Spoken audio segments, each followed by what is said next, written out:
A Primeira República, ou República Velha, que se estendeu de 1889 a 1930, é um dos períodos mais fascinantes e contraditórios da história brasileira.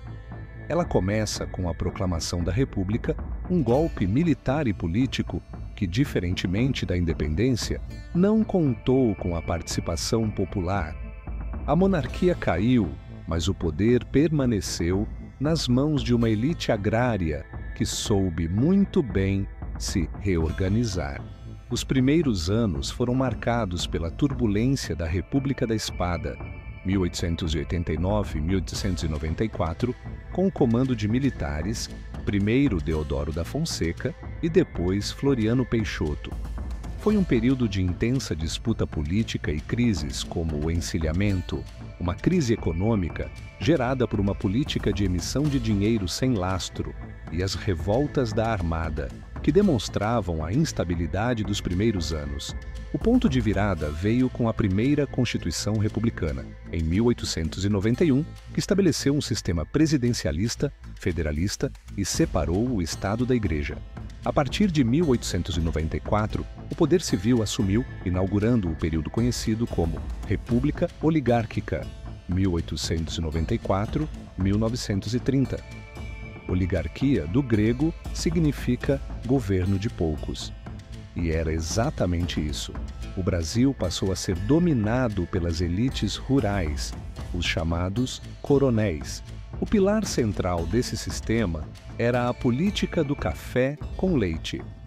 Este arranjo político informal garantia que a presidência da República fosse revezada entre as oligarquias de São Paulo, produtora de café, o principal produto de exportação do país, e Minas Gerais, produtora de gado leiteiro. O objetivo era manter a estabilidade política e, principalmente, a estabilidade econômica focada na exportação cafeeira. Para evitar conflitos dentro da própria elite, foi implementada a política dos governadores, onde o presidente da República apoiava os governadores estaduais em troca do apoio destes governadores aos coronéis locais na eleição federal. A máquina política era, portanto, perfeitamente azeitada. E onde entra o coronelismo nisso? O coronel era o grande proprietário de terras do interior, detentor de poder econômico e político absoluto em seu município. Ele controlava o voto através do voto de cabresto.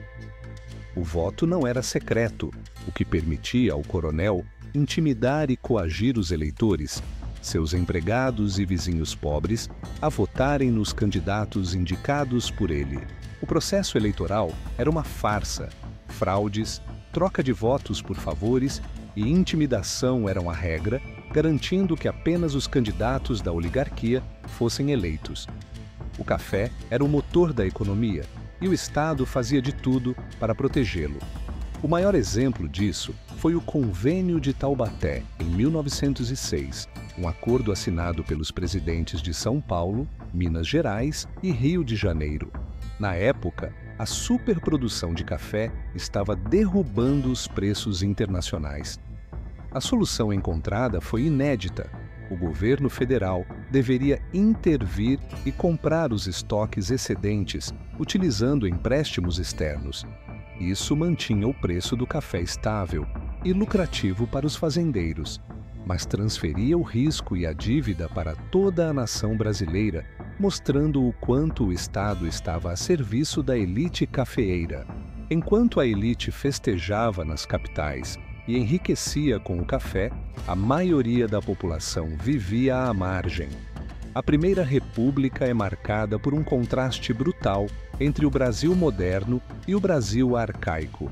Nas grandes cidades, especialmente no Rio de Janeiro, então capital federal, o governo tentou criar uma imagem de modernidade europeia. Sob a gestão do prefeito Pereira Passos, o Rio passou por uma reforma urbana intensa. Cortiços foram derrubados para abrir grandes avenidas, em um processo conhecido como Bota Abaixo. Essa modernização, porém, foi extremamente violenta e excludente. pois desalojou milhares de pobres, forçando-os a se mover para os morros e para a periferia. Essa insatisfação social explodiu em revoltas urbanas. A mais emblemática foi a Revolta da Vacina, em 1904. O governo, liderado por Oswaldo Cruz, decretou a obrigatoriedade da vacinação contra a varíola para controlar a doença.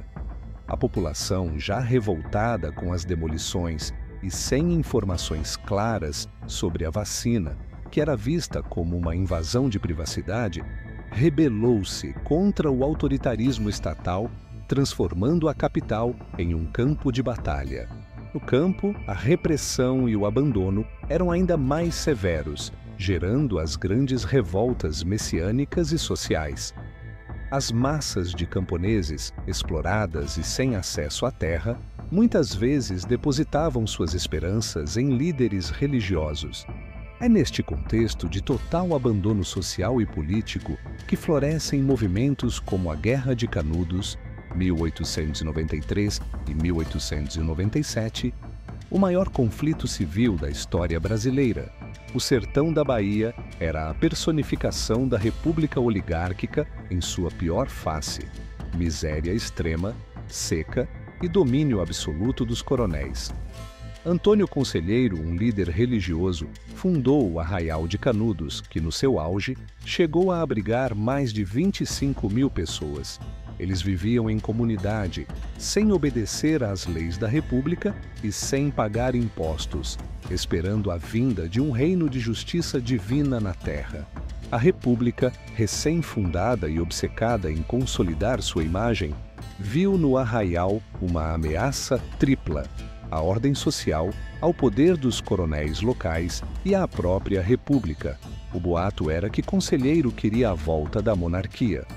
O governo enviou 4 expedições militares, sendo as 3 primeiras vergonhosamente derrotadas pelos camponeses. A última e gigantesca expedição, com milhares de homens e o uso de artilharia pesada, aniquilou Canudos em uma das páginas mais cruéis e sangrentas da história nacional. O destino de Canudos é um símbolo da República Velha, uma elite política focada na exportação de café e na manutenção do poder oligárquico, que reprimiu brutalmente qualquer manifestação popular ou tentativa de organização autônoma. O período da República Velha começou a ruir com a crise de 1929, que devastou a economia cafeeira.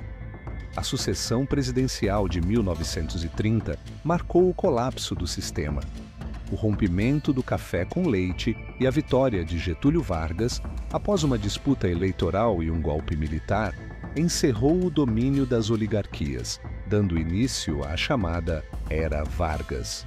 A República Velha pode ter ficado no passado, mas seus legados, a concentração de terras, a exclusão social e a cultura do mandonismo político continuam a ecoar no Brasil de hoje. Agradeço imensamente por acompanhar o canal História em Menos de 10. Se você quiser mergulhar de cabeça no exemplo mais dramático da Primeira República, prepare-se, pois a história de Canudos é essencial. É só clicar no card acima e no fim deste vídeo.